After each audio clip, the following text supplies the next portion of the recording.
আসসালামু আলাইকুম। Matrix engineering বিডির পক্ষ থেকে স্বাগতম সবাইকে নতুন একটি ভিডিওতে। আজকে আমরা আলোচনা করব এনওয়াইওয়াই কেবল কি এবং এটা কোথায় ব্যবহার করা হয়। আমার হাতে আছে একটা 5 কোরের 35 RMএর এনওয়াইওয়াই কেবল। এই এনওয়াইওয়াই কেবলের ডাবল ইনসুলেশন থাকে। একটা হচ্ছে পিভিসি ইনসুলেশন, তার উপর পিভিসি একটা আউটার শীট থাকে।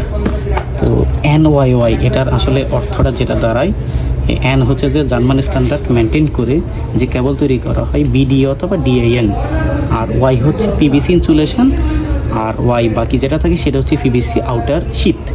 এতে দুটো ইনসুলেশন থাকে, একটা ইনার ইনসুলেশন আর একটা আউটার ব্ল্যাক শীট ইনসুলেশন। তো সাধারণত এই কেবলটা যেহেতু weather proof, water resistant strong cable, সাধারণত আন্ডারগ্রাউন্ড এবং ইন্ডাস্ট্রিয়াল ওয়ারিং, সাবস্টেশন থেকে ডিবি ওয়ারিংয়ের ক্ষেত্রে বা আউটডোর রুটে এই কেবলটা ব্যবহার করা হয়ে থাকে। ধন্যবাদ সবাইকে আমাদের এই ভিডিওতে সাথে থাকার জন্য।